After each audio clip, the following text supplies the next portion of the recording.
seconds to terminate this tape. 5, 4, 3, 2, 1.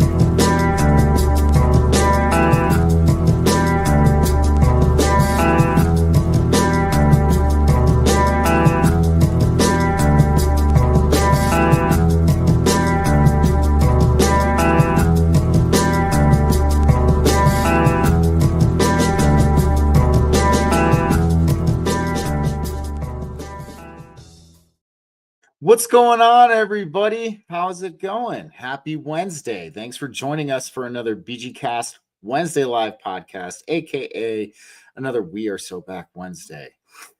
Man, it has been an interesting month so far, for sure. Lots of really big shifts, lots of really big life changes, but they are the most welcomed. And I am looking forward to what the future brings.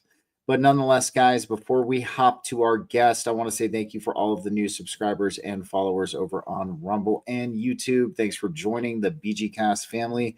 If this is your first time tuning in tonight, definitely leave a like, leave a follow, and welcome to the BG-Cast family, where we learn together in this strange, unknown, and uncharted territory for this current batch of humanity.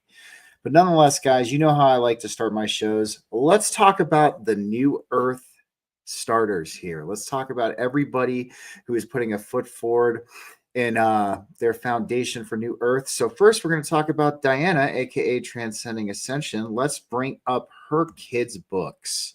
Yes, guys, as you know, Dyanna makes music. She makes kids' books, and that's especially what I'm going to share here tonight. And guys, if you are a spiritual parent and you are looking for something spiritually enriching for your children to read, I highly recommend you head over to Dyanna's website and you take a look at her two kids' books. We have A is for Ascension, and it's the ABCs of Metaphysics. It's for children and adults to enjoy. And this is just really cool that we have this creative front runner in New Earth entertainment, especially children's entertainment. And we have the tiny superhero. Aiden is a bright and tiny superhero who may be small in size, but whose heart and mind are mighty. So yes, guys, both of these books I highly recommend if you are a spiritual parent, like I said, and you are looking for spiritually enriching books that you can read your kids at night while they're getting ready to go to bed. Or you can read them with them during the day. Definitely head over to Dyanna's website. It is in the link for both the Rumble and the YouTube descriptions. And then we are heading over to Lynn, who is part of Curated Crystals, Divine Earth Creations. Let me go ahead and bring her up real quick. Divine Creation Gifts. My apologies. Man, what a day. But no, please go ahead and support her as well. She is a homegrown metaphysics shop straight out of West Virginia. And if you go over there, you will get free shipping on orders over $50. And they have a really great crystal collection. They have an apothecary. They have tools for your spiritual work, crystals and jewelry. And if you want some merchandise and you want to rep a New Earth brand, I highly recommend you head over to Divine Creation Gifts. Definitely support. This is how we start New Earth, guys. We support each other. We support each other in this community. We stop going to the big box crystal markets. We stop just getting regular kids' books, and we stop looking at regular entertainment that is laden with psyops and propaganda. And we start supporting each other. So, guys, head over to Divine Creation Gifts if you want to up your crystal collection and get some new stuff. And last but not least, we have David, the Lion, the front runner in New Earth Entertainment. Guys, he is actually going to be in another film festival coming up soon, or he did win some more awards as well. So, guys, again, check out his comic book series. It is available on Kindle if you want to read it, but I highly suggest you support him and you buy the comic too. The limited edition issue is fantastic. I still have it. And I read it on, like I always say, I read it on the Kindle. I don't want to open the comic. It's just too nice. But guys, go and support his short film Dear Lilith, I love you, sweet dreams. And it has won awards. He has also been in newspapers and magazines about bringing ancient archetypes to modern comics. And we have the article right here, too, you can check out. So, guys, go on, head over to David, give him a like and a follow, support the Lion, support the short film, and help support New Earth Entertainment, guys. All right. So, my guest tonight, he's been on the show before. Actually, he was on the show just last month. But tonight we're picking up on something a little bit different, something a little bit new. So, all of you have heard of Satan's short season, right? And this has been going around in our community for a little bit, but the theory is that Christ has already returned, but Satan has been allowed to roam the earth for 1,000 years. And of course, as we're diving into this topic too, the global reset comes into mind as well, especially when it comes to a lot of this archaeological evidence we're about to take a look at tonight. So nonetheless, I'm not going to waste any more time. Let's bring Nick, aka Verdis, to the stage. What's up, Nick? How's it going? How goes? Good, man. Good. How are you? Pretty good. I'm excited to be here tonight. Hopefully after this episode, I can stop annoying you with all my, oh my God, dude, I found this texts. Dude, it is not annoying at all, man. It is not annoying at all. And shout out to everybody in the chat. We've got Kirsten, we've got Stone Hobbit, we've got Phil, we've got Sam, we've got Don, we've got Dyanna, and we had Michelle somewhere too. So guys, thank you all for being here, man. But so Nick, let's dive right into this, man, because we had a phone call the other week and you kind of told me about something very interesting. And we're at a point now, a precipice, I would say, where we're starting to get some decent evidence for this theory. And so I'm going to let you lead, man. And why don't you just dive into this straight off the bat? Because all I know is once everybody hears what you have to say, it is just going to add an extra layer to the WTF is really going on here. So yeah, man, dive right in. Right on. Thank you. Actually, the interesting part is this is an era where proof is far less important than discernment and a coherent story.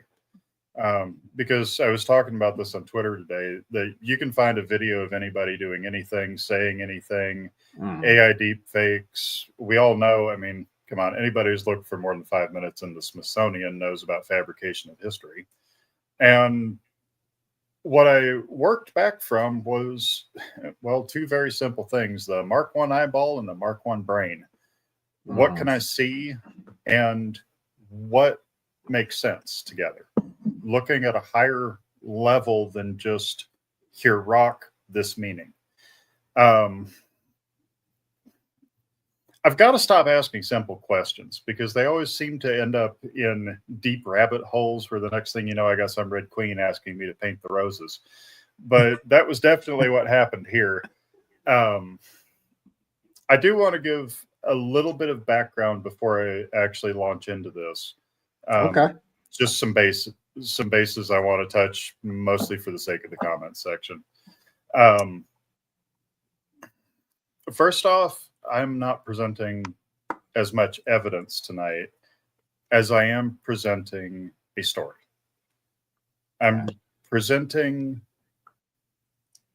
some new stuff, but largely these are all things we've already had. We just never put them together because so many of us have had downloads and insights and divine messaging that said, you know, we're living in the post-apocalypse, that this has happened, and we've never been able to put together a coherent story. It's always been broken up.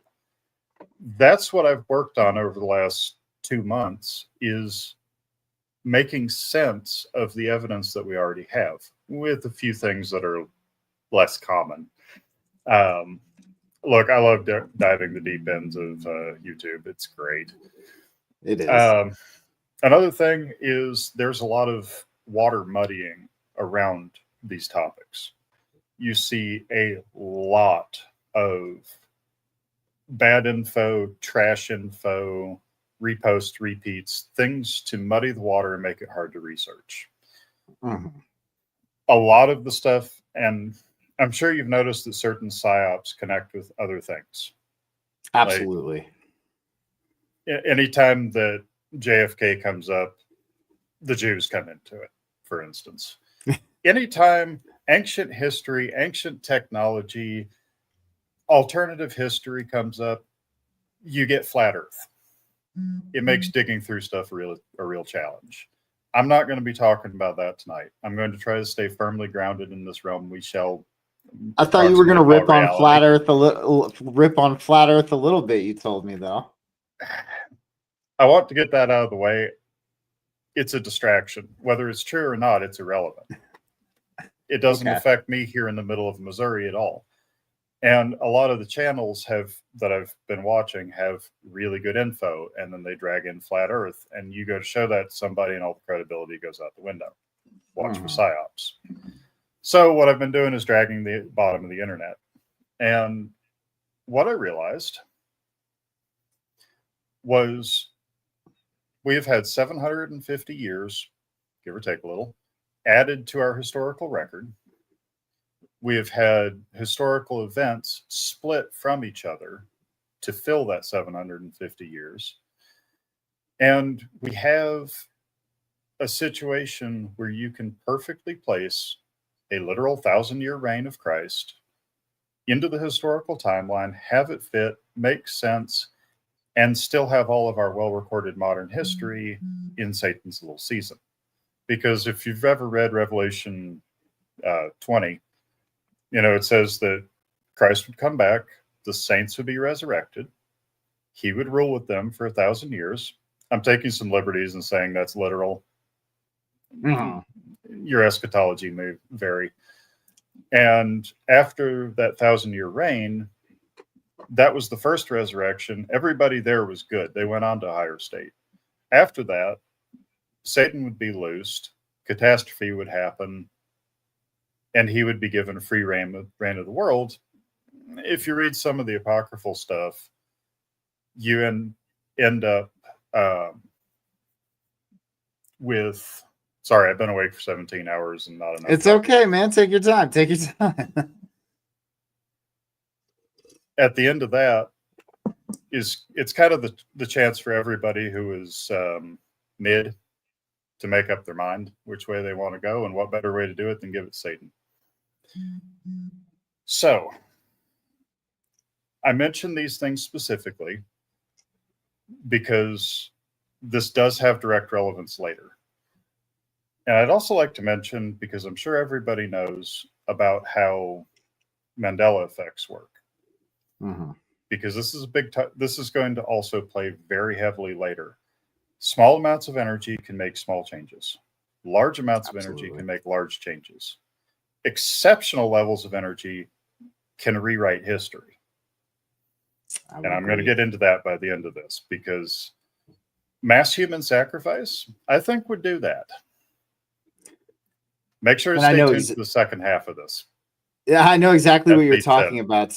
I know exactly what you're talking about. We talked about that mass human sacrifice. I won't spoil it though. Keep going, because I think you're right on the money with that, with the energy. It is. And I've seen it too. You can see these small actions have these profound effects when it comes to reality, these large actions. And then I would even say we have massive actions. So yes, keep going, man. The thing is, it can't rewrite physical reality, is one thing I realized, because I've had the same Bible for like 25 years. It's always said as far as me reading it, it always said, and the lion would lay down with the lamb. And somebody said, well, those have been altered. That now says wolf. And I was like, okay, whatever, cool. Pop it open. Sure enough, the same Bible I have had here for 25 years now says wolf. Interesting. It's not an internet edit. It's my Bible. And it actually, the words in it changed. I think these Mandela effects are able to change the documentation, but not the memory. which makes it a whole lot easier to hide to 750 years of history, massive rituals, and a lost civilization in the ruins. You want to hear a story? Yes, let's dive into this, man. I'm looking forward to this, and especially the little bit of evidence you are going to bring to the table, because that's what absolutely blew my mind. Well, let's break it down. I discovered somebody in the course of history diving by the name of Gunnar Heinsohn, and I'm not German. I apologize for the mispronunciation that I know I just did. But Mr. Heinsohn, I should say doctor, the man had 2 masters. He's no idiot. And he was an archaeologist. So being the naturally inquisitive crowd that he was, he ran through and was looking at Rome. Okay, Rome collapsed during a massive catastrophe in around the year 200 AD. Thought, okay, that fits everything. Constantinople also collapsed around 600 in a massive catastrophe. That's a little bit odd that you'd have 2 major civilizations collapse from essentially the same cause 400 years apart. You thought, well, are there any other catastrophes? Because, once is an occurrence, twice is coincidence, third is oops.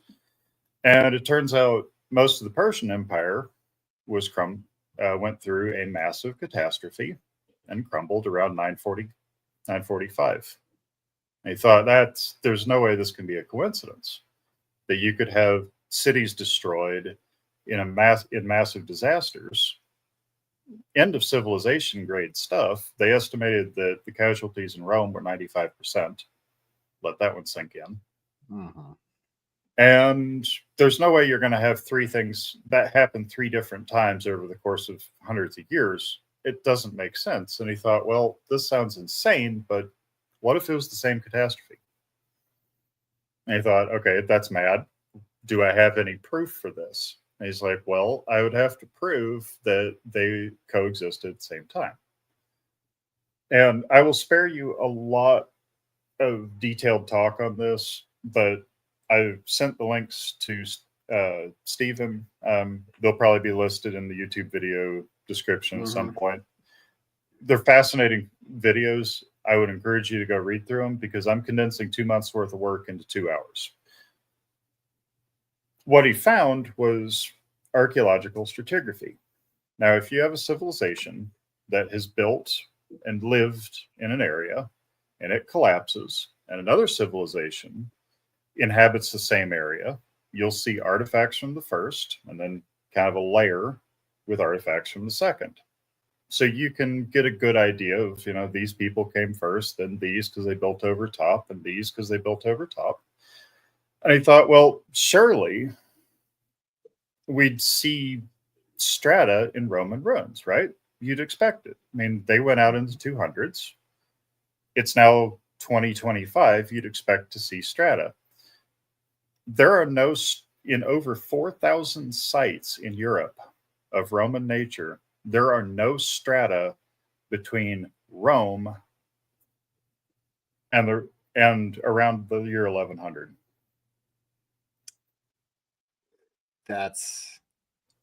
You have one layer here at 200 AD, and about 950, you have the next layer of civilization. Nothing happened between those 2. All the the Dark Ages, the Middle Ages, the Low Middle Ages, the High Middle Ages, all that, it goes straight from Rome to High Middle Ages. And he's like, surely there has to be a site. There's none. He checked over 4,000 archaeological reports. There are no occurrences of anything between Roman and about 950. Strata would be like, if you ever look at a road cut, you'll have different layers of dirt. So you'd have layers of Roman art, like in Jerusalem, you'd have Hebrew habitation, then the Assyrian occupation, Babylonian occupation, later on Arab occupation. Each one of those would contain artifacts. There's no artifacts between Roman at 200 AD and Middle Ages at 950. They go straight from one to the other. And he actually solved one of the mysteries, because Charlemagne's castle is this massive castle built around that time.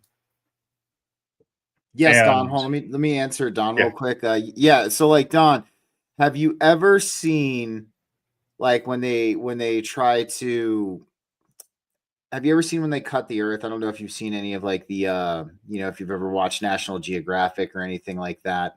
And they'll tell you all the different time periods as they're going down the dirt. Like the top layer of dirt is the most recent time period, and then as you go down, you get to like 1,000 years ago, 50,000 years ago, or vice versa. So that's exactly layers of dirt. But continue, Nick. The mystery of Charlemagne's castle was that he had a massive castle built in about 900-ish, and there was no village around it. There was no place for any of the shops, tradesmen, any of that around it. It was just a castle, a very large castle. And then right next to it is a Roman village with no fort. And he basically went 1 + 1 = 2. I'm cutting this horrifically short, but his assessment, and he has had a lot of evidence to back this up, is that everything from 200 AD to 950 AD was inserted in the timeline. It did not ever happen, because you cannot provide artifacts between the Roman period and that Middle Ages period. There's nothing between it. It goes from one to the other. It'd be like if you dug down into your backyard looking for the sewer line, and instead you found an Aztec pyramid.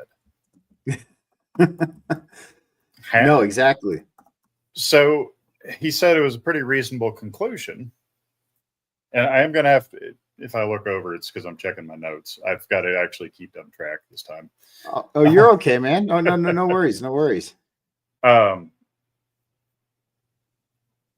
One of the other interesting things, and any engineering among you will appreciate it, but one of his biggest evidences came from doing chemical testing on glass.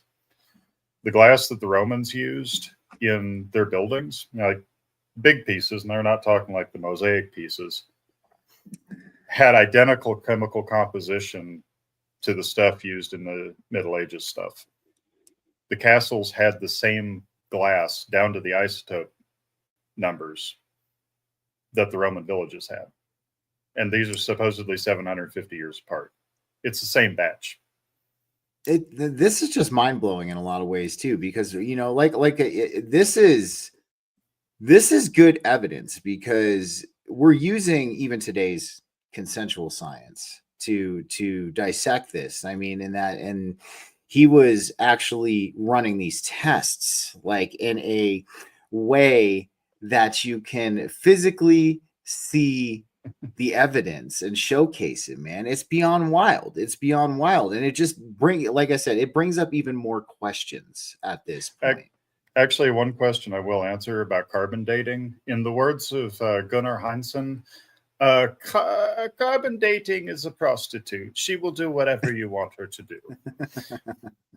He said you can carbon date about 300 years, 400 years accurately, and after that, you can make it say whatever you want to. He said about the only thing you can reliably use is tree ring dating inside structures. But even that has its own arts of interpretation. So he said everything in that era up for debate. However, what we do have is an interesting situation, because you have, in our timeline, you would have the birth of Christ, the AD BC marker, small amount of Rome, 950 AD. Well, what happened? This is where it starts getting interesting, because this catastrophe that he saw was not just localized to those three areas. It was across the entire Mediterranean basin. That's so There's wild. there's evidence of fiery destruction in England, southern Germany, all over southern Europe, all over North Africa, all over the Middle East, all over that entire Mediterranean basin area. And he said, this is a civilization ending event. And then he stumbled across the records of the German emperor, Otto I, about contemporary with that time. And Otto I reports seeing many things burning through the heavens and landing far to the south, the mountains rumbling and erupting. So now you have written confirmation of a catastrophe. You have physical evidence of a catastrophe, and you see a major change in civilization. Well, now that is interesting. Yeah. However, this is the part where I have to go out on a limb a little bit, because I'm going to inflict on you one of the most horrific fates possible: math.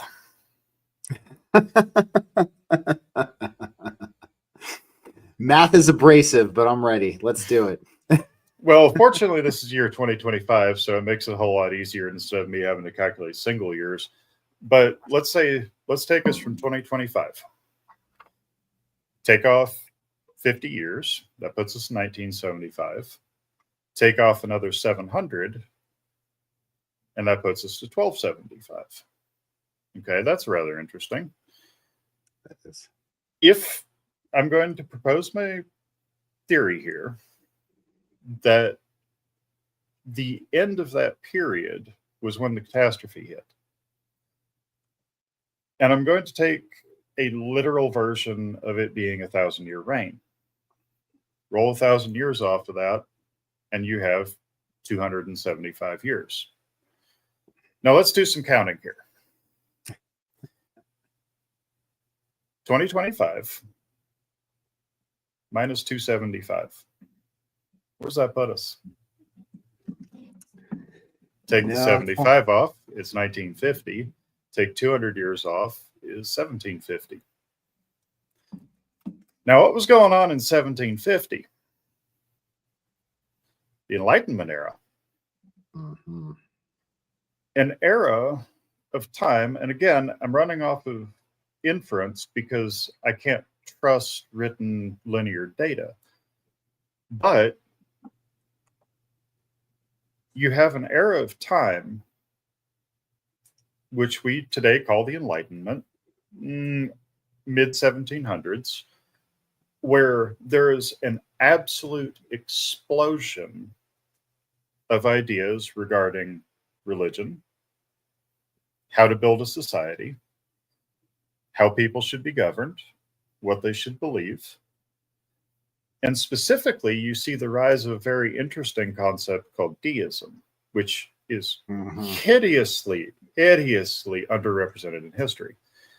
That is a very important concept, and I swear I will not start chasing rabbits, or else we'll be here till 2 a.m. and I have to go and get to work tomorrow. But I asked myself a question here, because I don't have evidence for the millennial reign. I don't have written histories, documentation. However, we know that can be erased and altered, courtesy of the Mandela effect. So I need to look at the effects on society at a point where we actually start having solid records. And 1750s, we do have solid records. Before that, things are vague. Things are not as concrete as, the letters of the founding fathers and what have you. Mm-hmm. So what were humans doing? We were looking at ways to rebuild civilization. We had the concept come in of deism, which is basically God made the world and left. Now, if you had just gone through, say, 1,000-year millennial reign of peace with Christ and the saints actively there, and then they left and the world went to shit, now that sounds like a more reasonable reason to come up with deism. the ideas of, okay, how do we reorganize society? America was doing it.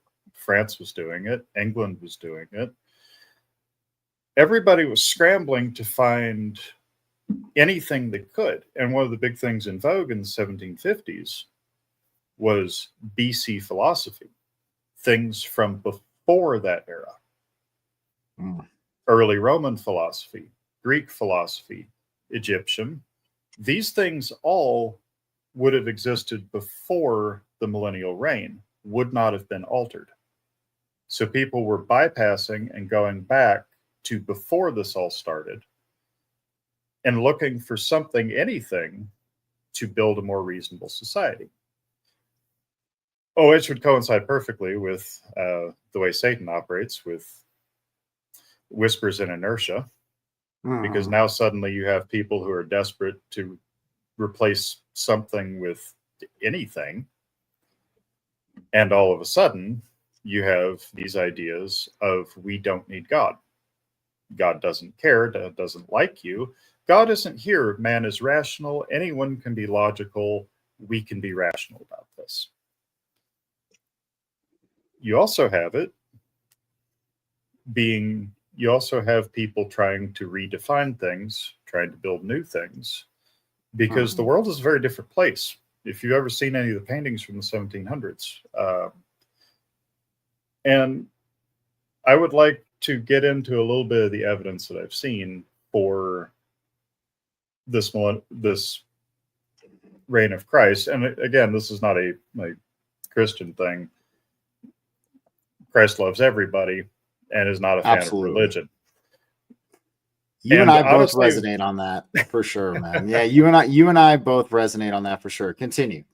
So the concept of a global society built on Christian principle or Christ-like principles, sorry, old habits die hard, actually is borne out a little bit. Would you mind pulling up some pictures? I sent those to you in order. Absolutely. I got them. We're going to go right through them now. Let's check this out. Already throw that queued first up, one man. up. Let's do it. So we're both tradesmen and we know how job sites operate.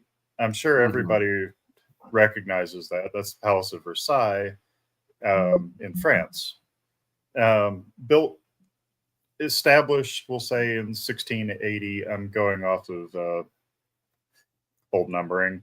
And it was actually completed in its modern form by about 1765. So it took them about 100 years to get everything in that state.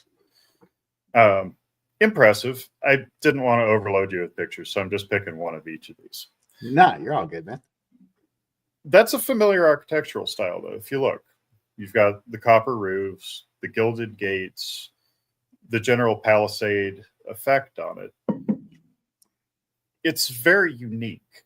That's an architectural style that is unique in history. And having worked on a job site, that would be a nightmare to build without extremely skilled craftsmen. Oh, 100%. 100%. My argument is a lot of these old architectures, because we have tried to duplicate stuff like this, it's not practical on anything but a very long time scale. Look at the cathedral in Spain that they started building in 1975, and they're just about done. It's a long project, even with skilled craftsmen. But this architectural style is somewhat unique. And the weird part is, for being European, you see it all over the world. Would you bring up the second one, please? Absolutely. Because I'm going to show you this and take some guesses as to where it is. Bring it up real quick.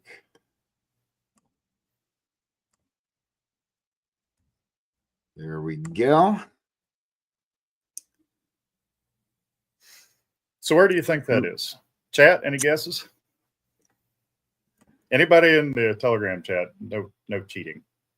And yes, I do think it's arterial. Oh, for sure. Isn't it? It looks for sure to be in Europe somewhere. That I am gonna say. I don't remember exactly where, but it does. It does look very European. Very European. Would you say the same people built that? Absolutely. So, would it surprise you to learn that is Arasaka Palace in Tokyo? Yes, that would surprise me very, very much. Built 1899 to 1909 in 10 years, allegedly. There's no Or way. because the royal family never actually lives there. And given that even the roof detail looks like Versailles, you could argue that it might have been possibly a leftover relic from a previous civilization that was quietly whitewashed with different dates. I think that's persuasive. And you should go look that up, by the way. That palace, look at the interior. If you look at the interior pictures, the interior looks just like Versailles too. It's not hollowed out. It's not Japanese style. It's the same builders. It is. You can even see the similarity in the way in the way the stones were laid. Mm-hmm. It's like it's almost identical to the first picture. Yeah. Bring up the next one because this is absolutely one of my favorites. Let's hop over here. I'm just going to go ahead and just do this. Yeah. Any guesses? No. It's not Japan. Don't worry. I know. No, I know. I'm trying to think to me, that looks almost, I want to say it is in an Asian country though. It like just based on the landscaping almost. That's kind of what I'm seeing. It almost looks like it is kind of not in Tokyo per se, but I'm trying to think like Angkor Wat, like that area, or like India. Like yeah. Hey, you're in the ballpark. That's Melbourne, Australia. No fucking way. That is so wild. The Royal Exhibition in Melbourne. Allegedly, they built that in 1 year as a expo. There's no way, dude. No, I have to say something at this point. Like I have to, because I've seen less complex buildings. All right. Especially in my time being an electrician and all the high rises I've worked on and other things like that. It is there's no way that was built in a year. I just have to say that there's no way, unless there was something else going on. Or it was already there. Exactly. There's an Australian channel, and I didn't manage to get the time. I will get it to you to maybe so you can update the pinned. It's a couple of Australian gals that go all over the country, and they found that when it was settled in 1788, again, note the dates, they brought like a couple shiploads of convicts and essentially no building materials, and they had buildings like that built within 5 years as a penal colony. Now, I think more likely that they were found. Because if you consider that the collapse years were somewhere in the 1750s, you would have a situation, and this again is just my working hypothesis. If anybody has stuff to add or disprove, please do. But if Christ was ruling, and his saints were essentially the ones running things, and the kings, like the royalty from previously, were acting as the administrators. And then all of a sudden this catastrophe hits, the central areas of the kingdom are wiped out, and Christ and the saints return to a higher realm, or more accurately, we're ripped down to a lower one and they can't stay here. Mm-hmm. You would have a situation where technology and all of the things that were running, like possibly any, if they were using etheric technology for data storage, you wouldn't have any writings. And that's why they went back to Plato and Aristotle, because they had that written down on whatever they had it on. Mhm. You wouldn't have those records inherent to the empire. You wouldn't have the technology available. You'd go back to, horses, not by choice, but because your trains or airships or whatever weren't running. And you end up in a situation where all of a sudden the administrators,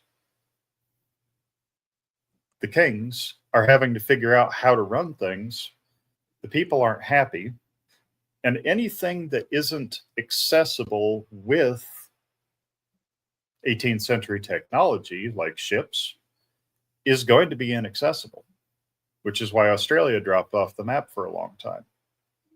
They couldn't get supplies. They were there. They were on their own, which is why the western half of the United States dropped off. Anybody that's been across the plains and the mountains knows just how hard of a trip that is. This is not a smooth, flat country, except for Kansas. That's an exception. And if your empire had just collapsed, your communication, your power, your transport had all gone down, you'd just worry about what you had, say, the east coast of the U.S., which would be supported across the Atlantic from Europe. Would you mind bringing up the next one? Absolutely. Which is where you would leave places like this to rot, not because you couldn't, not because you didn't care, but because you couldn't get there. We even see it in America.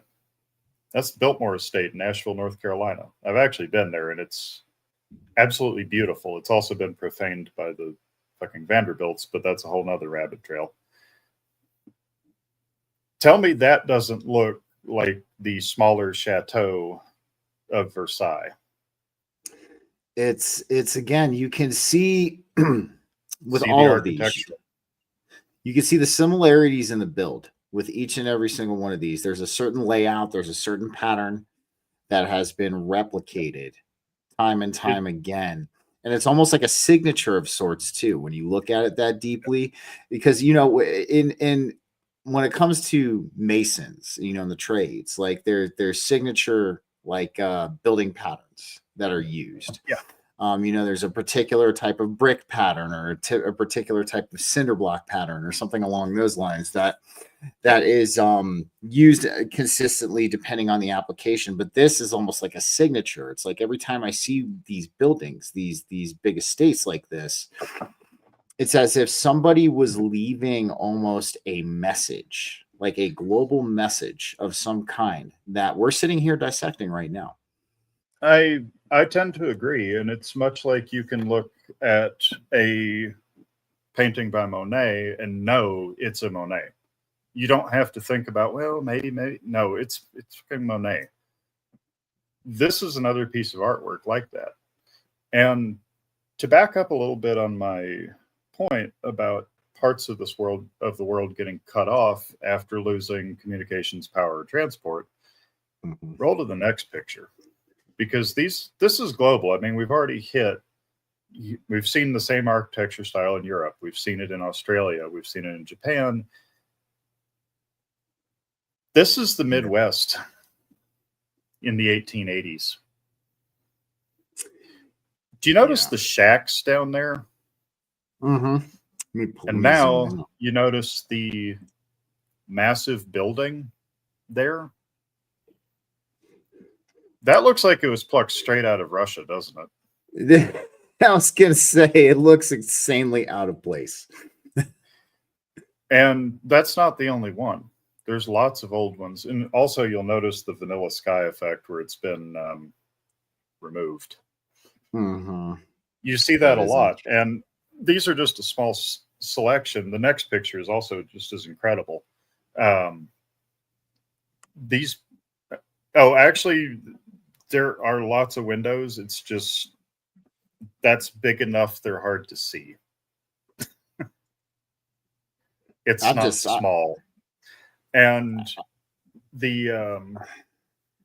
you can look into San Francisco and Seattle as well. There are pictures in there of them excavating feet and feet of dirt. No, I'm not getting into mud flood. Knock it off. But if you leave something abandoned for a few hundred years, you're going to have that state. And then everybody's trying to get west. The reason they want to go to San Francisco and Seattle, they know what's there. They're going to rebuild. Those cities sprung up. That ain't 2x4s. No. To that point, actually,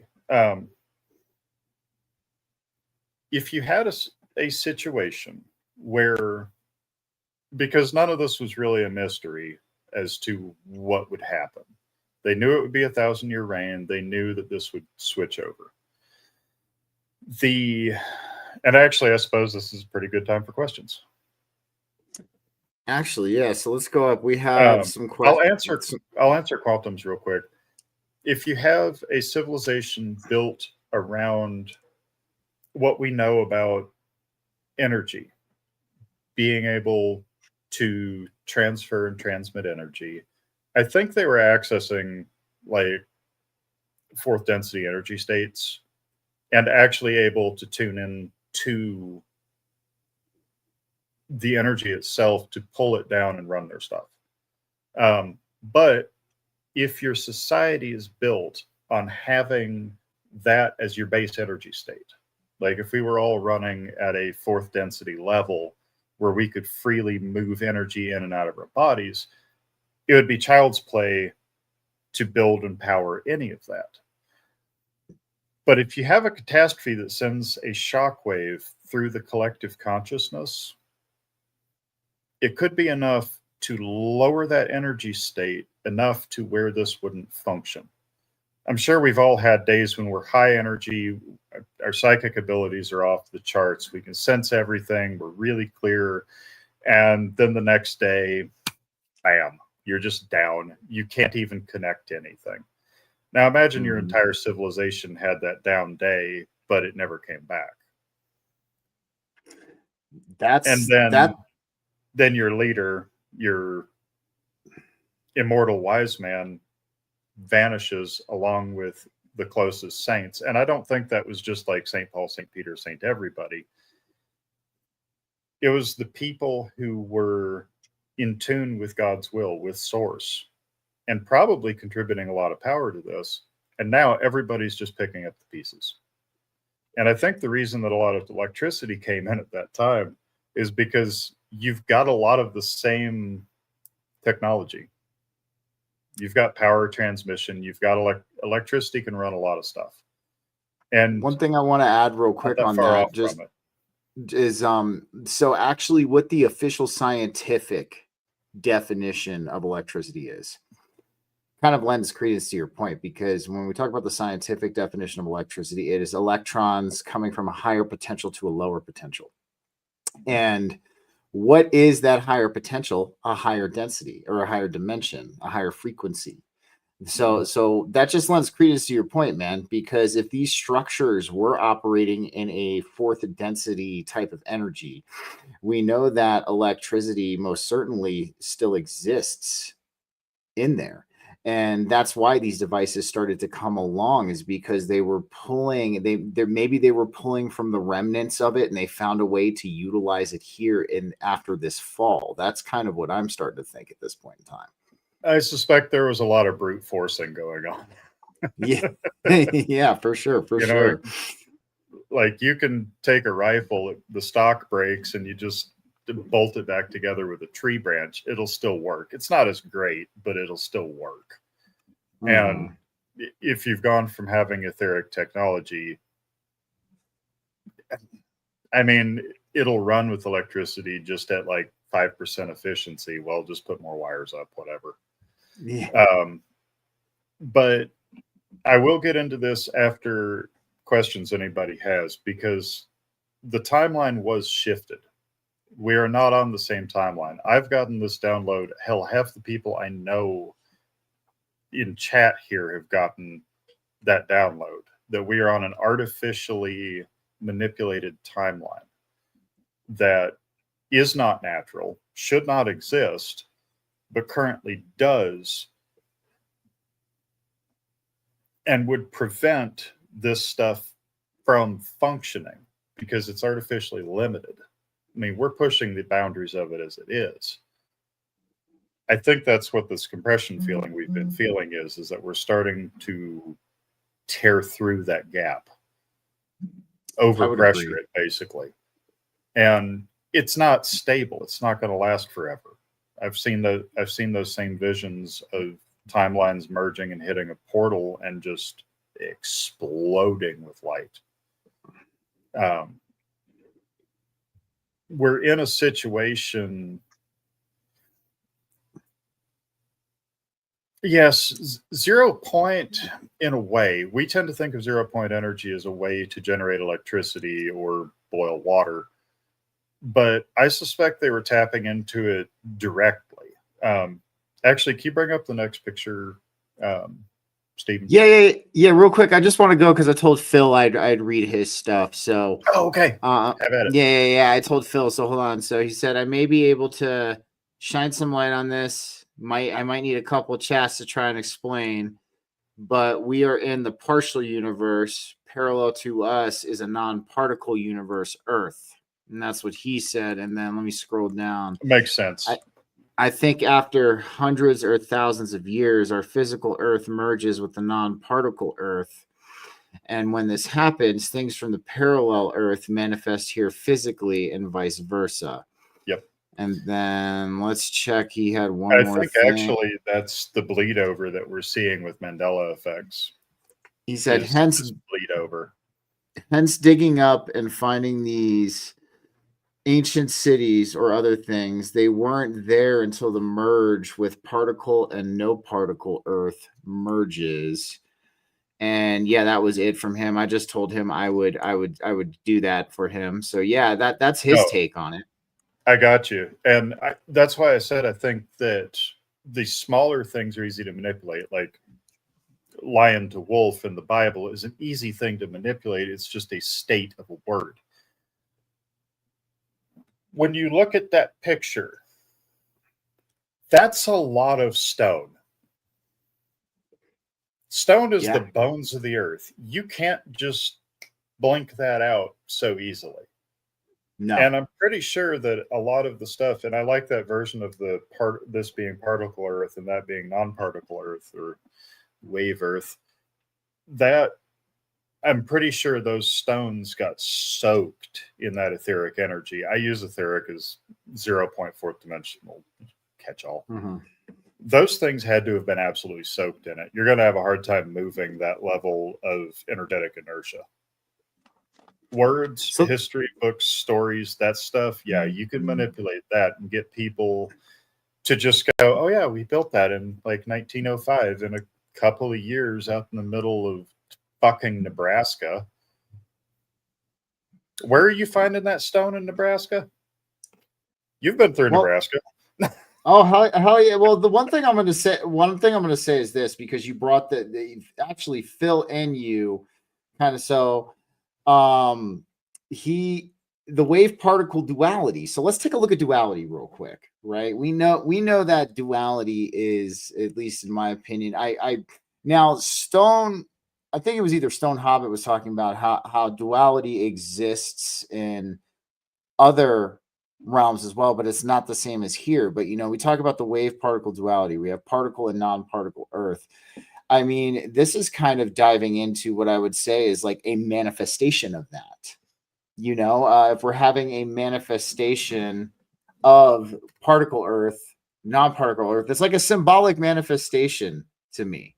And so that's just one thing I wanted to add, because when we look at quantum physics, and we're talking about the manifestations of these buildings or potentially, potentially they've been found or they're appearing here, and we look at all of this stone. Like, is it possible? Because, yes, I say the universe likes to use symbolism to show us the truth. I think you two are onto something with that. What you're saying as far as accessing this fourth density energy, and these were like fourth density structures. Mhm. And then Phil's comment about the particle and the non-particle Earth. That's just, I just wanted to throw that in there real quick. Yeah, and absolutely. And I like what you had to say, Phil, on that. That's baller. Because these things are very much a reminder of what was. And you've actually seen that in a lot of the remodels and destruction. They can't erase them, they have to physically destroy them, which a personal theory, I guess, that generates a lot of karma from trying to destroy something like that. You wonder why their plan keeps getting worse and worse. That destroying remnants of human history, that can't be good for your karma. I'm just saying. Oh, absolutely not. Especially something like this. I mean, and I was on a show with Dyanna and Raquel on Sunday, and they were talking about how, like, the parasite class keeps trying to go to space and things like that, and that is developing like a kind of karma too, because we have not reconnected to our core nature. So like that, I agree with you, man. I think there is a lot of what I would say is bad energy that comes out of trying to demolish something like this. Yeah. Just checking my notes, trying to. No, dude, take your time. track. Take your time. Yeah, no worries. Um,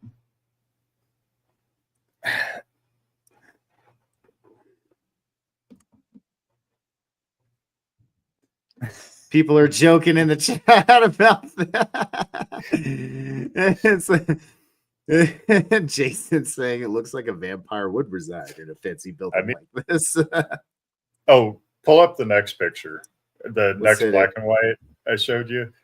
If you think that looks like someplace that a guy named Vlad would live, check this out. That's definitely a Vlad manor right there. Yeah, that's Midwest as well, by the way. They built that as a hospital. They built it as a hospital, huh? Like, yeah, look, like that's all I gotta say. There's your windows, by the way. Here, I'll zoom in. Hold on. You also notice all of the antennas on top of it. Absolutely.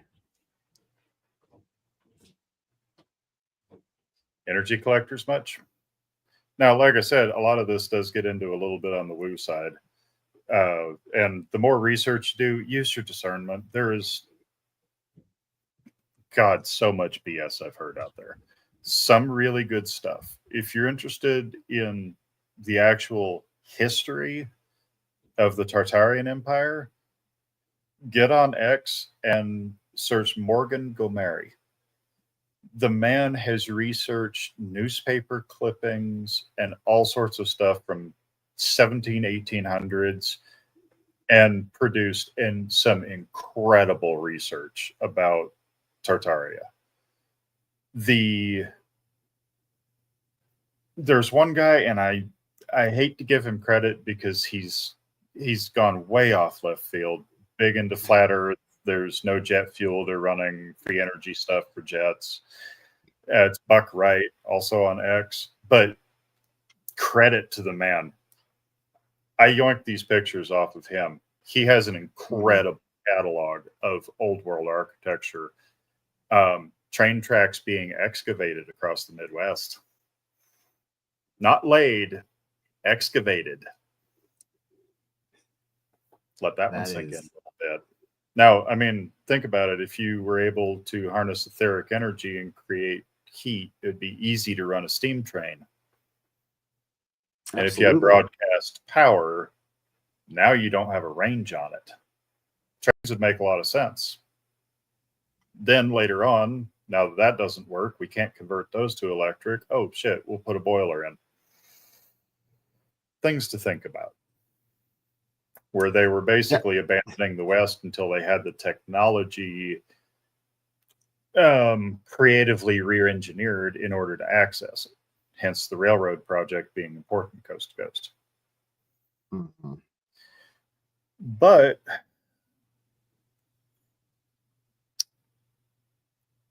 all of this, like I said, is founded on an artificial timeline.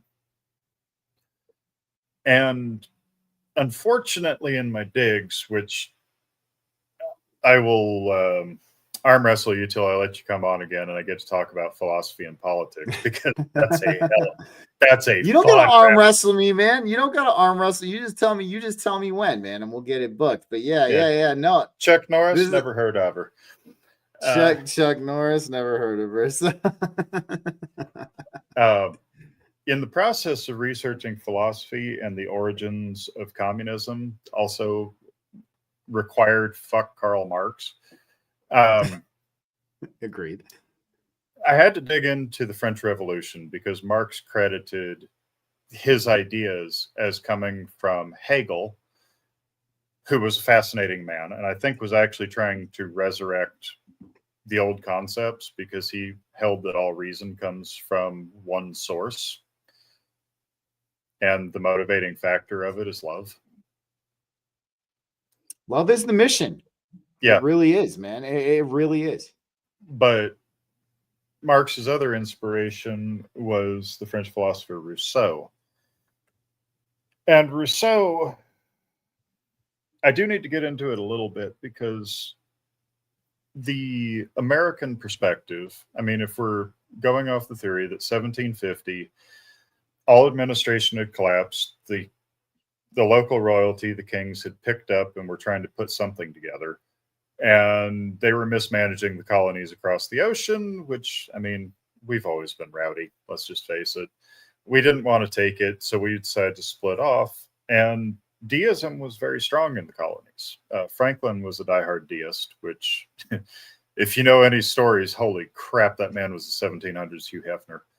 But the Christian ethos and Christian beliefs were actually very prevalent still. There was a very, very strong sense of Christ that was deeply ingrained in the American culture. And so when we wrote our documents of revolution, it had a very strong, loving, Christ-like basis. The deists couldn't really sway that. So there was still that bit of loving corruption in their humanist utopia. And because of that, it kind of worked. I mean, not great, but we've also been sitting on about 100 years of open, essentially Marxist corruption, but it still functioned pretty well. Rousseau in France, though, they fully rejected any form of religion, with the perspective that God hates you. God does not care about you. God does not exist. And it is up to man to do everything rationally, because, of course, any rational human will choose the thing that is best for the country as a whole. Cue laughter. Dude, unfortunately, Rousseau became really the philosopher at the heart of the continental Enlightenment era. He became the guy. You know what I'm talking about. He became the guy that motivated everything that came from there. Voltaire was the sarcastic philosopher. You had various others. Look, I hate the French names. Like, my mouth doesn't move. I was gonna say Voltaire was the one who actually did the original separation of matter and spirit. He was the one who showcased that matter and the spirit should be studied separately, not together. So that's kind of he was part of that plan, I think. Voltaire was very much the rationalist, and the rationalists in France,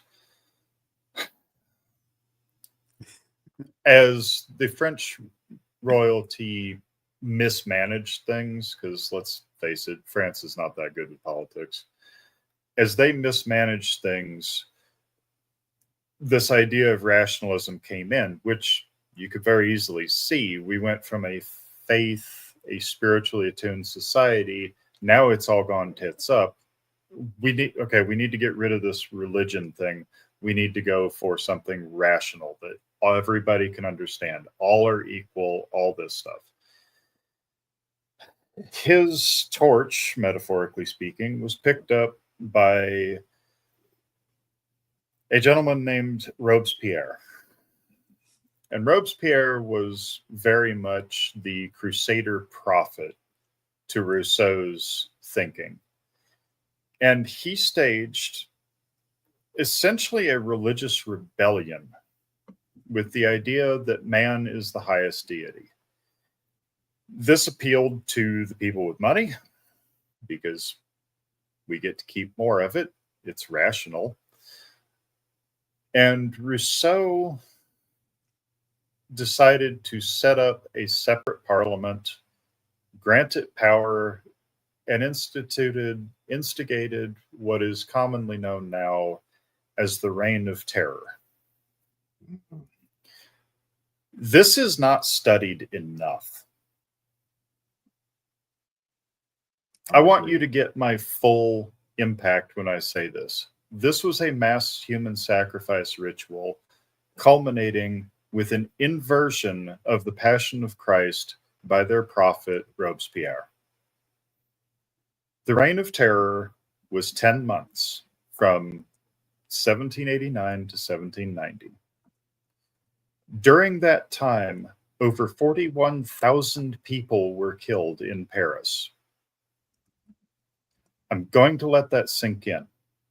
In less than a year, more people died in Paris than we lost, killed in the entirety of Vietnam from 1960 to 1975.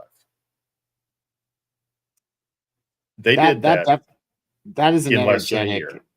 That's an energetic effect they were going for sure. Yes, Because and specifically guillotining. Oh, of cutting course, and like the head from the body. I just wanted to add too, like, so I've talked about this on the show before. Blood is very powerful when it comes to energy, and I just want to leave it at that. They did not treat it as anything but mass executions. And if you want to do the math on that, by the way, don't. It's thousands a day. And they put them up in the square, cut their head off, and let the blood literally flow through the streets of Paris, soaking the entire city in the blood of a human sacrifice. I'm sorry if this one gets a little dark. Never mind. No worries, man. No worries. I mean, I'm just looking at chat. Weren't you talking about, if I was correct, weren't you talking about the War of 18? It was like the War of 1812 too. You and I talked about where something similar went down. No, this is the big event. This is the big show where they spent a year killing innocent people in the name of reason, logic, and control. Now, in my last episode, I outlined the natures of... Actually, would you mind going us back to the split screen? Yeah, without the picture. Let's do that. We are all done, so... Yeah, I outlined the nature of Lucifer versus Ahriman. Mm-hmm. That you have the ambition, goal, drive, will to force yourself on others from Lucifer. And you have the stability, the unchanging nature of Ahriman. That this is stable, this is it, it will never change. Growth is bad. You have a moment in history where both of these ideas came together through mass murder and the desire to set in force a system that will never change. The rights of man, the rights of the people, inalienable human rights. You are the most important thing, always will be, never will change. And the two were merged intentionally in a mass human sacrifice of 41,000 people being decapitated, and then followed up with the death of Robespierre. Now, I'm sure you're familiar with the general story of Christ, where he was with his friends, He was bothered. He went to a secluded place. He went to pray, to meditate. One of his friends betrayed him. He was dragged before a court, said nothing in his defense, and was executed. Robespierre was the man who instigated and orchestrated this. He murdered tens of thousands of people, even if not personally. It was his orders. He was discussing what to do with the new General Assembly, was bothered by where things were going and afraid he would not be able to do enough. Went to his apartment to meditate, think about things for days, was brought back, yanked out of there by a former friend of his who decided this was enough, brought before the General Assembly, asked to defend himself, and he remained silent. The people were ready to come in and take him out of there and save him, and he said nothing, and they executed him. The entire thing was culminated with an inverted ritual of the sacrifice of Christ to establish a world where the third pillar, the middle path of Christ, who balances out the force of will and the force of stability with wisdom and love, was removed from the timeline with a ritual removal and inversion of his death.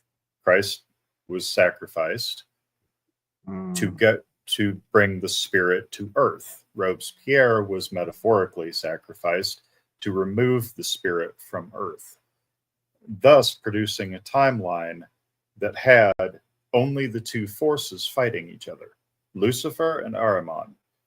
The chaos of democracy and parliamentarian systems, and the stability of communism and reason, turning into complete petrification of life. And nowhere in there do you see the balance of spirit enter into it. At no point from 1700s on to today, especially in Europe, do you see a mention or a concept of anything but man's rights, human rights. There's nothing energetic. It's all simply two-dimensional Lucifer versus Ahriman, Christ cut out of it, and that's the timeline we've been living on since, I would argue, 1789. Because look at what happened after that. One of the men that was inspired by Robespierre was Napoleon Bonaparte, who went to take his message of rationalism all across Europe and succeeded.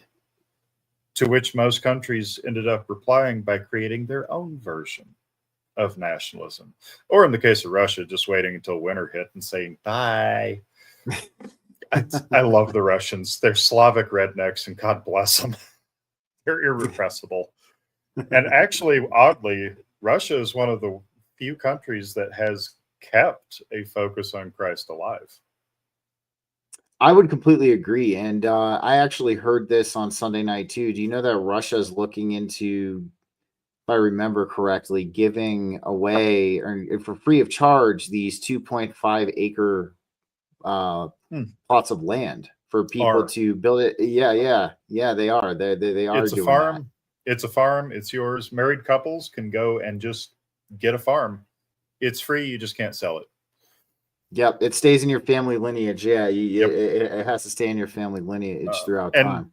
You can give it up if you don't want it. You just give it back, but you can't go and profit.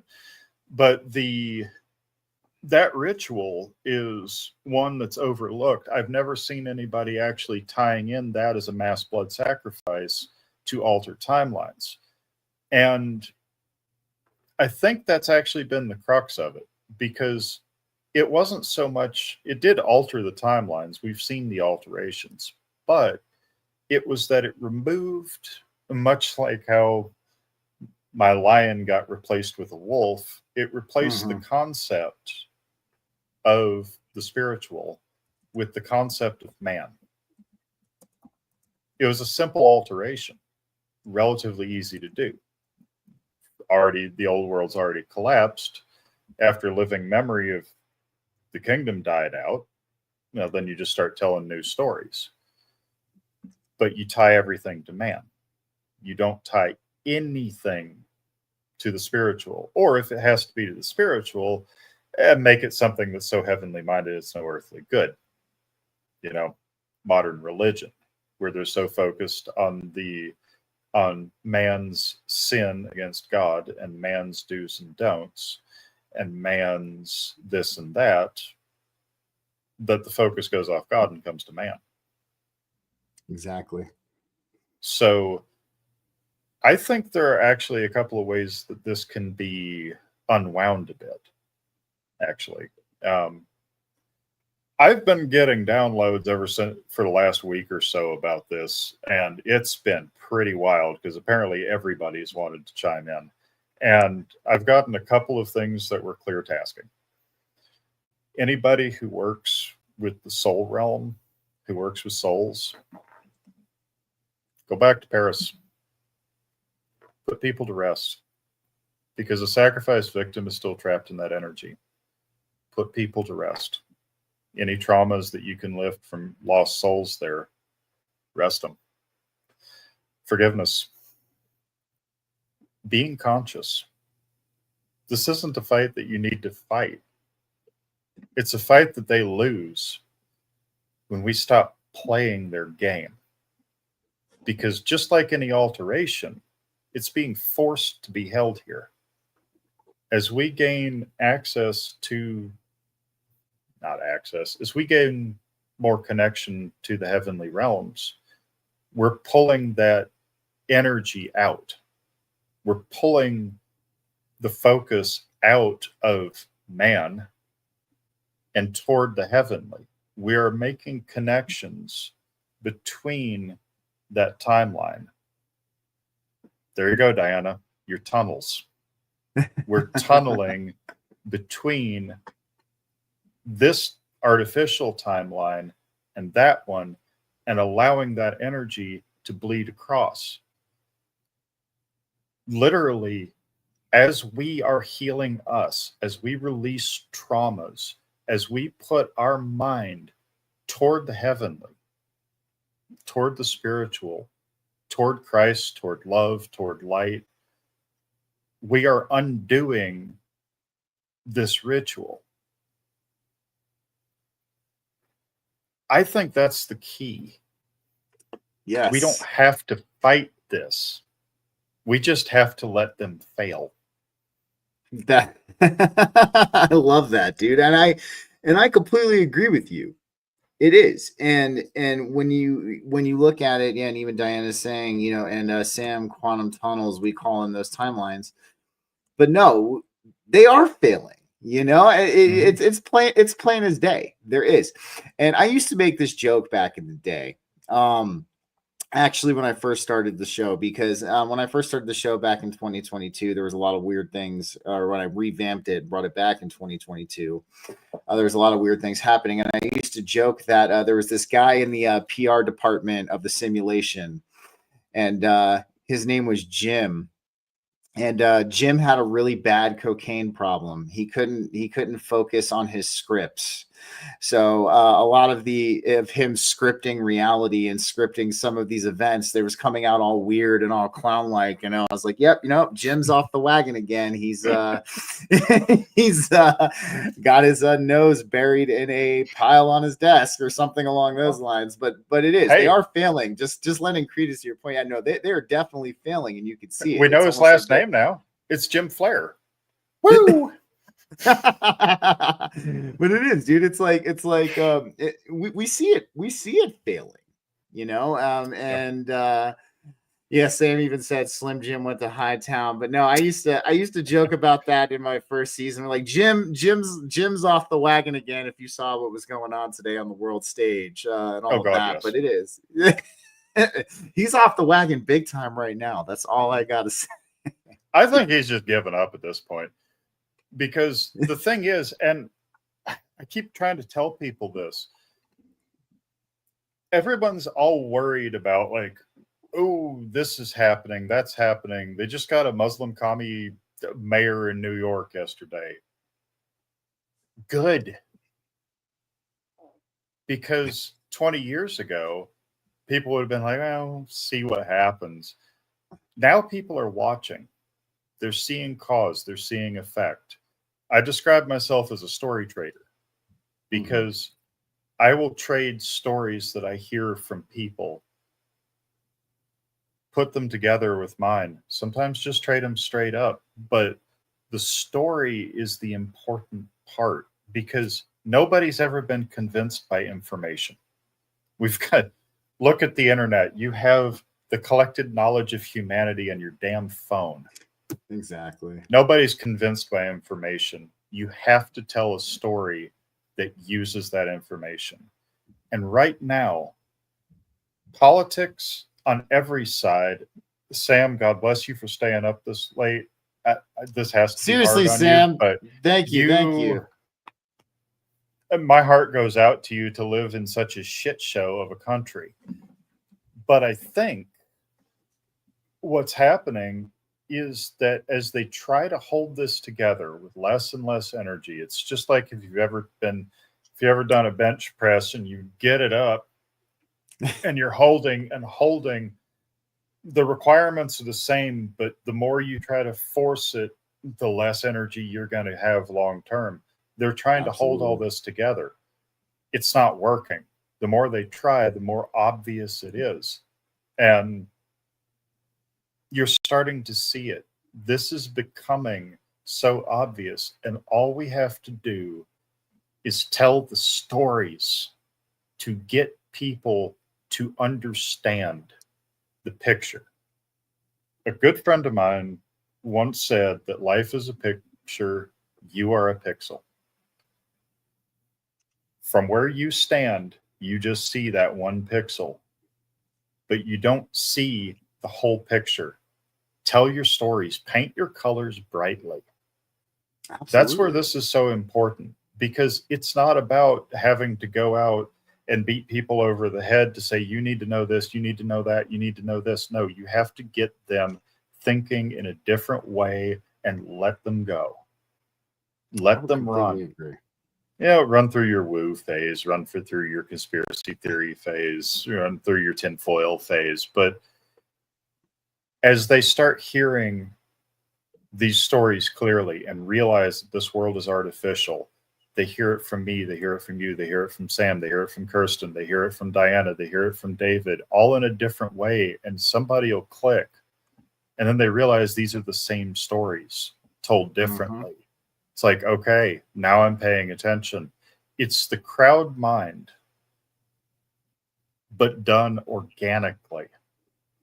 None of this like bot farming that you see where it's like, oh yeah, do this. Oh yeah, do this. Oh yeah, do this. Everybody's telling the same story differently, and people will start to see it. Even if it's just little bits of kindness, people will pay attention and say, hey, why do they think this way?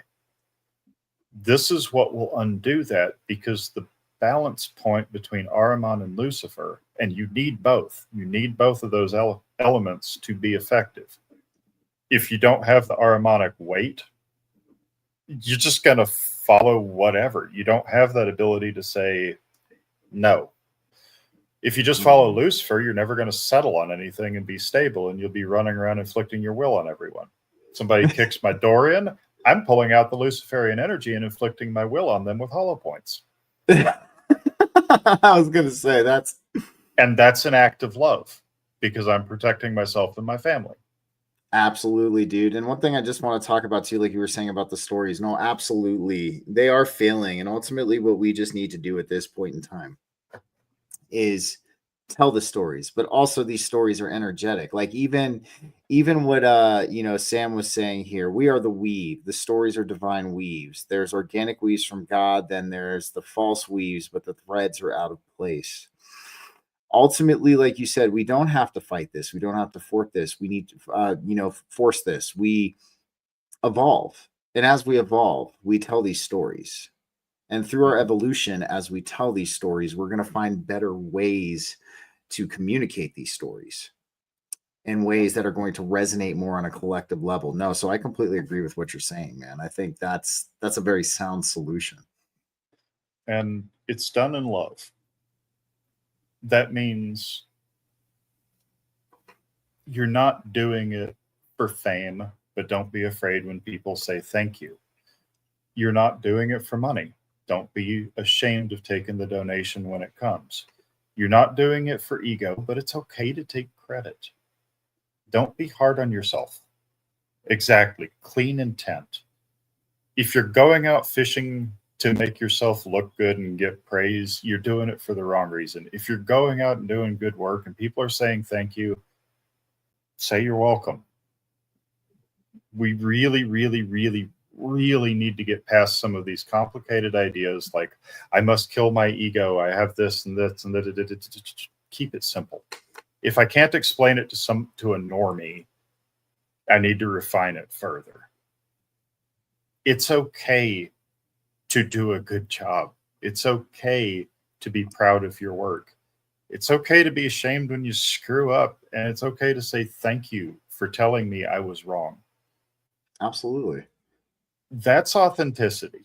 Stop worrying about stuff so much. You're not perfect. You're just a work in progress. No, you're absolutely right, man. And it is, even what you were talking about, you and I had that, we talked about this on, when we had our phone call the other night, we were talking about that old style, spirituality, killing the ego. And I even talked about this on Sunday too, but you can't kill the ego because you can't exist here if you kill the ego. Yeah.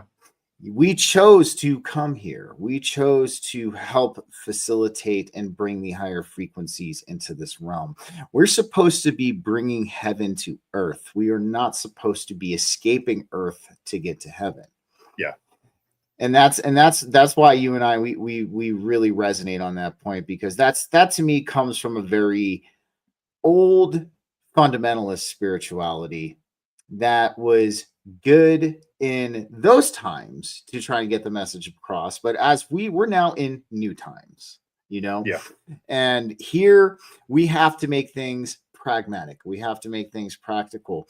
And that's where I was talking with you about that. We have to soften the ego. We don't kill it. We soften it.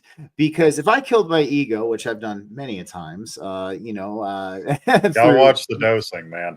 many various different ways, but I'd be just laying on the floor one with everything. And don't get me wrong, that's good from time to time. That's good Great from vacation. time to time. Great vacation, but you can't be like that all the time here. Yeah. You have to understand that you chose to come here. You chose to help facilitate this great remembering with the rest of us who are also remembering. And we're here to bring heaven to earth. And even as Stone Hobbit just said, this is Eden. All right. And even Raquel feels the same way. This is Eden. Yep. So, and we have to start treating it as such. And we chose to be here, not because, as much as I'm going to meme on it a little bit, not because it's easy, but because we thought it would be easy. But we are here to really be that inflexible force of balanced will. I'm not here because I necessarily want to be. During my awakening, and some of you guys know this, some don't. I'm just going to repeat it because I think it bears it. During my awakening, I had some very, very, very vivid memories of a past life in World War I. It was not great. I remember this from your first time on the show. And after that, this was maybe a year ago that this happened. I had memories of being in the space between realms, that white, soft, light space. And there were other entities around. I knew them. I didn't know who they were, but they were family. And I had just gotten back from dying horribly in World War I. I was like, I'm not going back as a human. No, not doing this. And they were like, you need to. You have to. I was like, no. They're like, you're one of the only ones that can do it. It's like, I don't want to. I need a vacation. And I ran back away and reincarnated as a damn fox for a life, as a vacation, because I just needed to get away from it. And after the end of that life, I remember coming back to that blank room and just be like, I really can't get away, can I? They're like, nah, but you want to do this. It's like, yeah. You know what's funny is that fox incarnation has stayed with you to this day. Mm-hmm. Yeah, that's the reason for my little dude. Yep. Well, dude, it's your energy, and it's a good thing, man. You can feel the fox energy. The trickster archetype tells a story not necessarily by telling you the story, but by telling you things to get you to that story. Mm-hmm. I enjoy it. But the other thing is, I'm somebody who doesn't shy away from stuff. You really can't bother me anymore. I'm not asking for an extra challenge on that. I've had enough, but it's time to talk. Seriously. It's time to talk. And the time's now. We're here unraveling this. And the nice part is, and this is from another download I had, is when this does unravel, it'll be the invert of what happened the first time around, where we lost the memory of what it was like to live in a Christ-like realm. That history evaporated. We can get hints of it. We get downloads of it, brief memories of it, but it's not present. It's there, but it's not present. And the download I got, just to leave you on some hope, is that when this inversion, when this shift takes place, it'll be the same for this dark timeline. That we'll remember it as a half-present history, rumor and conjecture, and something where we go, don't really care. We're going to be like, we're not doing that again. Yeah, it's like it'll be a memory, but it won't be a real memory. We'll recognize it for the falsehood it was, and it'll slowly fade into the background, because the goal is to bring that Christ consciousness into everyday life, even if it's just saying, wow, that's a nice picture on Twitter. To bring that centeredness, and by that you anchor that frequency, that light, and you don't have to go preach to the world. You just have to reach the people who will listen. And the more we do, the more it spreads. And I completely agree, man. It's bringing that light back and emanating it through ourselves, through the intentional action that we showcase by having these conversations, by doing these deep dives, by doing the research, by asking these questions. Because as we ask these questions, we open up the remembrance in ourselves. It's almost like we are talking to the Christ within. And we continue, yes, absolutely, we are. And as we continue to speak to the Christ within us, more of this will return. More of these memories, more of these realizations, more of these understandings are going to kind of come forth and take hold. And that's why, just like Sam said, that's what we're all doing. We're all embodying the light here. That's exactly it. And I'll say it, and that's why you even talk about, and I talk about this at church sometimes. We talk about that song, "This Little Light of Mine, I'm Gonna Let It Shine." But still, that speaks volumes, just even beyond church. That speaks volumes even beyond the conventional viewpoint on Christ. And I agree with you. Christ supersedes Christianity. Most certainly it does. Yeah. It is an aspect of this reality. It is a layer of reality. It is an energy within us all. It's a state of being. It's a state of consciousness. So absolutely, man. And that's what we have to do. We have to keep growing. We have to keep embodying the spiritual principles into the physical, because that's grassroots spirituality. That's blue collar spirituality. Is that we're not in the fundamentalist game anymore. We're now we're not, again, I'll say it again. Everybody thinks it's funny because I say it all the time. We're not circumambulating the mountain exactly 333 times at 3:33 p.m., or we're not doing it right. It's about living it. It's about breathing it. It's about bringing that light into this world through intentional action, leading by example, telling these stories, and igniting the light within others. And the universe conspires to bend around it, to bend around that intention. Actually, I got two really incredible syncs today.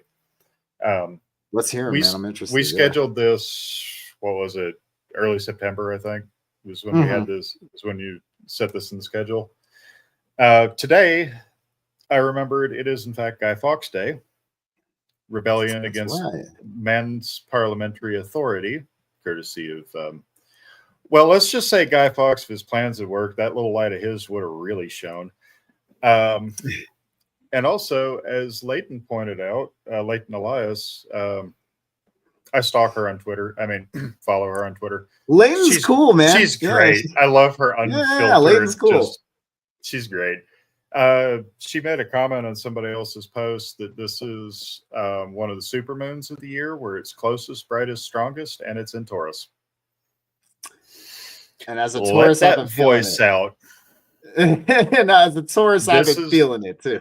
This is the perfect ritual moment to speak things into reality, to speak power, to manifest and make things happen. And on a day that's symbolic for the overthrow of rational authority. Absolutely. Wow. Like, seriously, thanks, girls. I really appreciate getting both those brought to my attention. Absolutely. I just need to.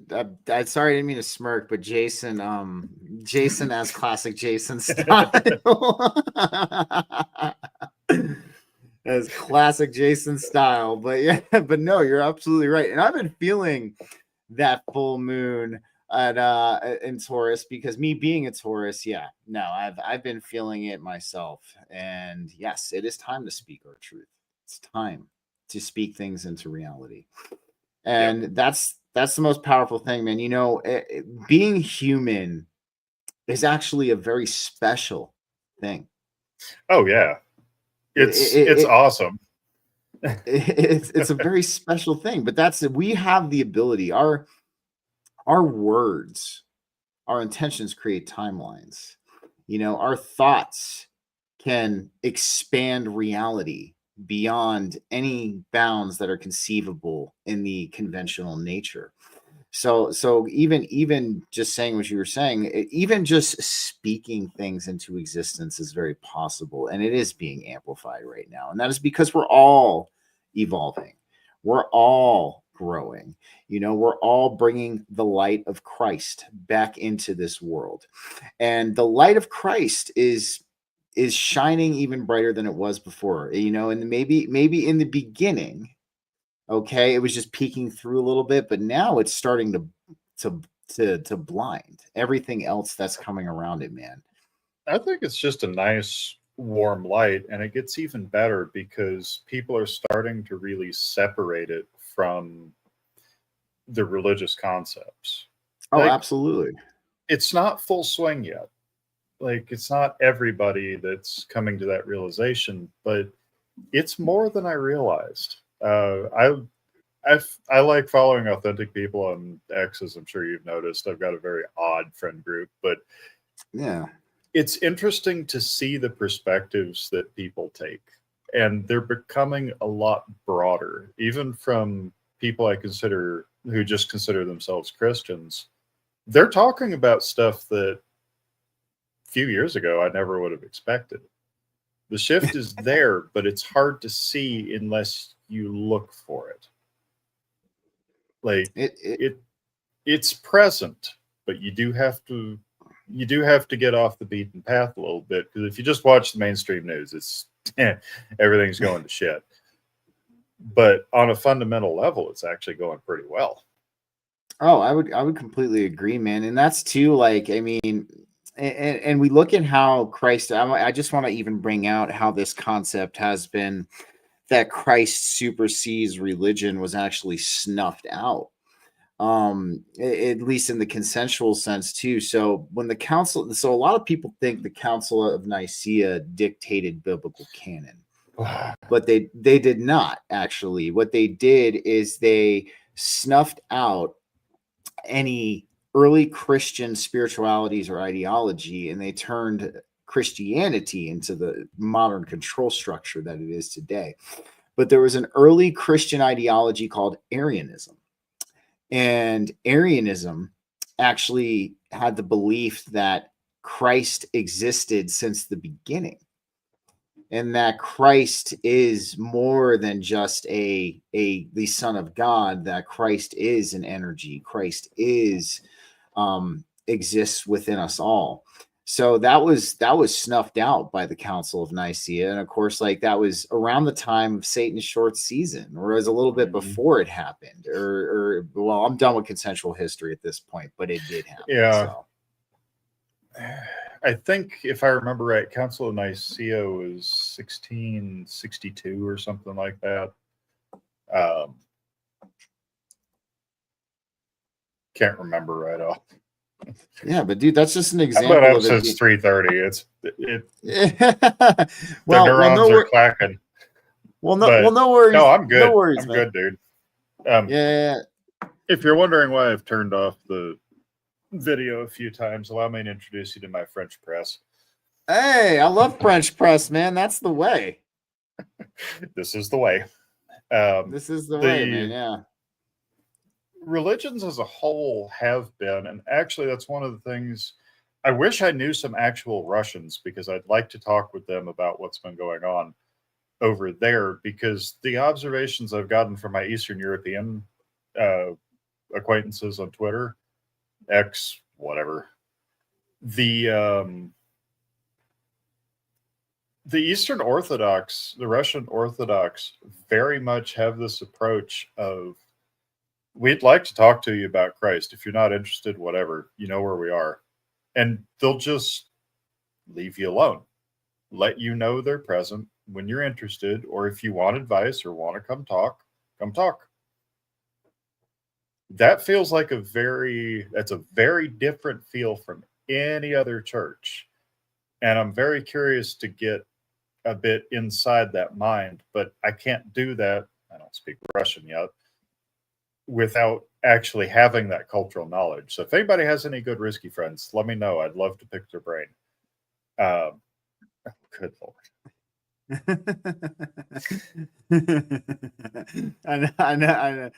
I know. But, Sam's Club Taco, huh?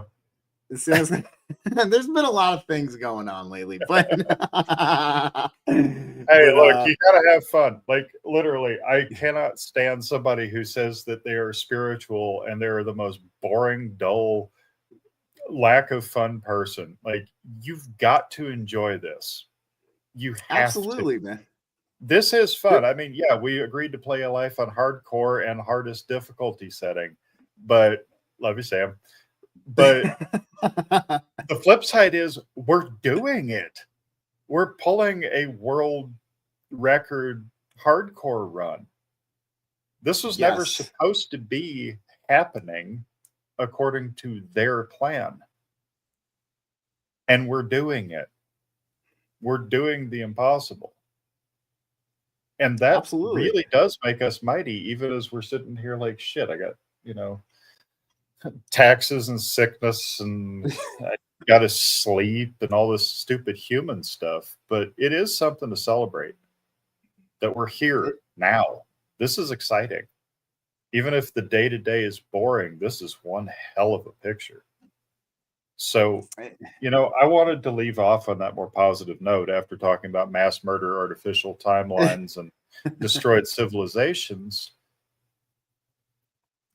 This is what will undo the program that's been inflicted on us. Voting won't, argument won't, ritual won't. They all have their place. But fundamentally, withdraw yourself from donating your energy to a system that hates you and that wants to control you. It is literally that simple. Spiritual warfare. Pull your energy, put it into things that are worth it. This has been an interesting couple of months because the research has been Yes. so fascinating that this week I was running over what I was going to talk about and trying to become somewhat coherent for like 2 or 3 days. And I found by the end of that, the series and things I normally enjoy listening to just weren't entertaining. Mhm. Like I had put so much energy into this conversation with you, with me, with chat. I've been kind of keeping an eye over there. And Sam, you are getting tagged in taco memes tomorrow. I did it. Yes. All right, cool. But the thing is, it's fun. It is. And that is literally the thing that this world does not understand. It doesn't understand fun. Satan doesn't understand, or Lucifer doesn't understand when you are not trying to force your will and make progress. Ahriman doesn't understand why the fuck you'd want to do anything but turn into a rock anyway. Mhm. The concept of fun, the concept of enjoying yourself through this is just foreign to this entire world. And it's an energy that is not set up to handle. That's the Christ energy. It is. Completely agree. That's where I want to see this go. If I can leave you guys with anything, it's that.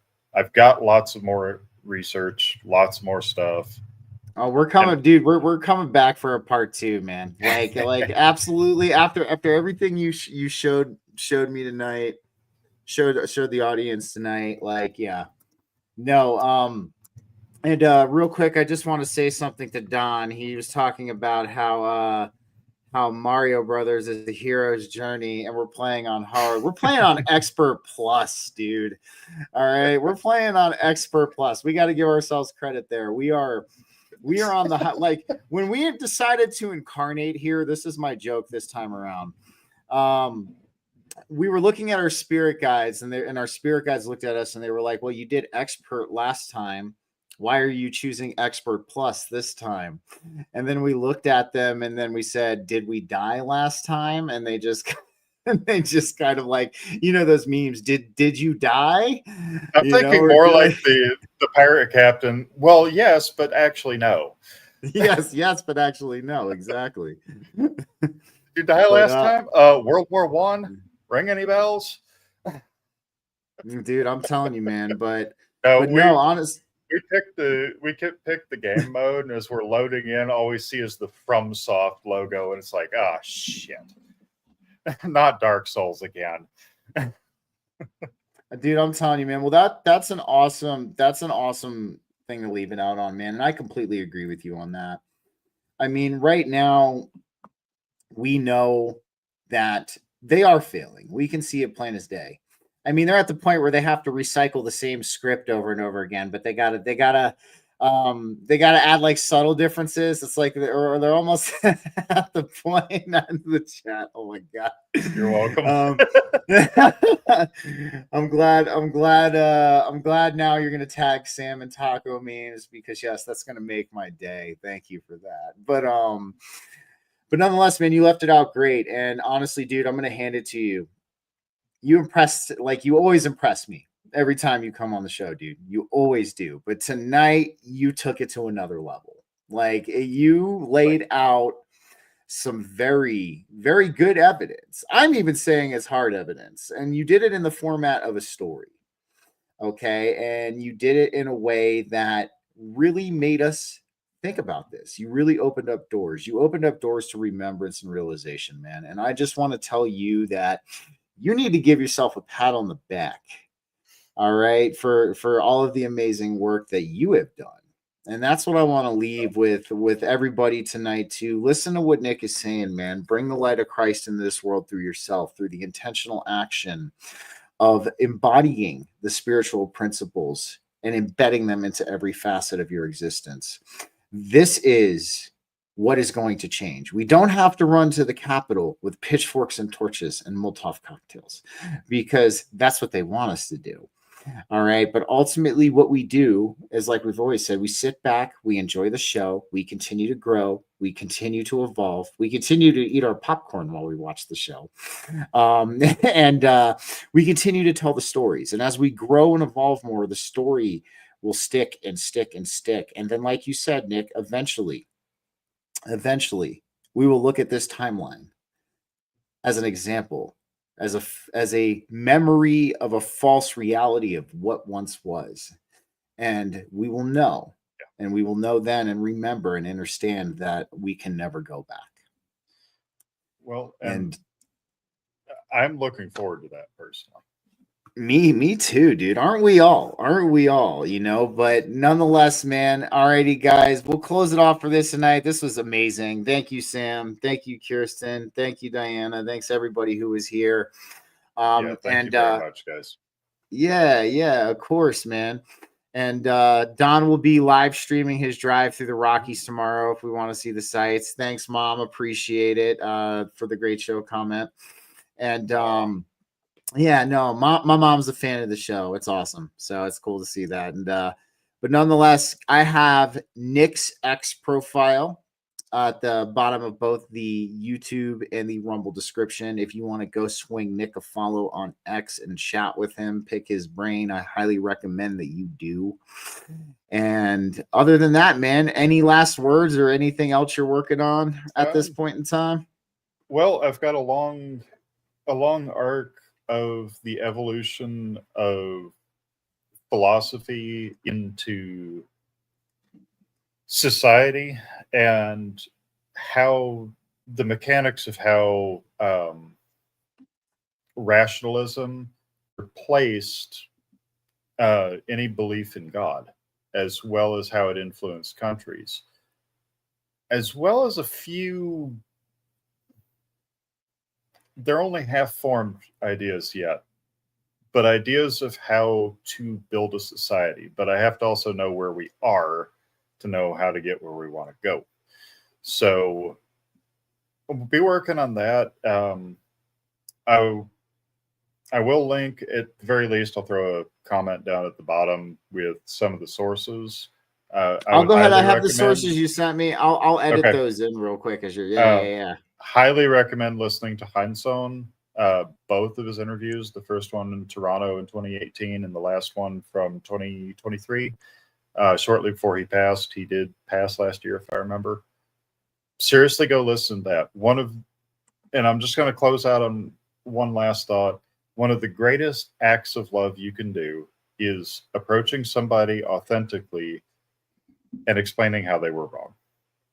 I consider that a personal compliment when somebody loves me enough to come to me and say, hey, you didn't think about this, or you missed that. As long as you're not doing it just to say, oh, look, I'm right, unga bunga. I love being found wrong and corrected because that allows me to grow. So please reach out, DM me, talk with me, hit me up on X, post some good quality shit posts. I love those. But really, let's build this. I gave the basics of the story. Let's finish writing it together. Yes. I value all of you. And please show that love of working with me, and I'm more than happy to discuss things with you. And till then, you guys have been great. I've thoroughly enjoyed getting a chance to tell this story that I've been working on way too long. Didn't write a script for and ran off a couple pages of notes. So you did fantastic, dude. Don't sell yourself short, man. You did fantastic, man. Well, alrighty, guys.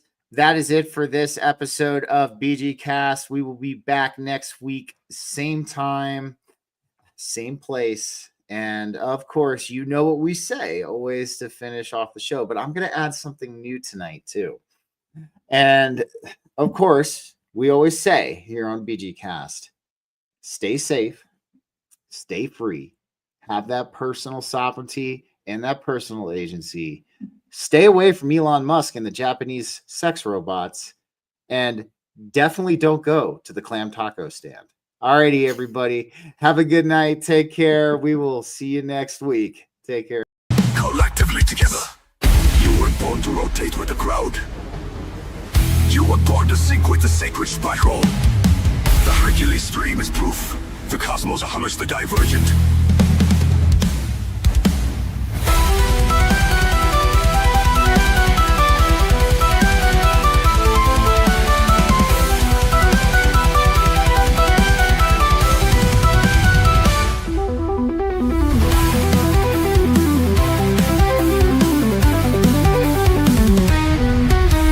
This is urgent.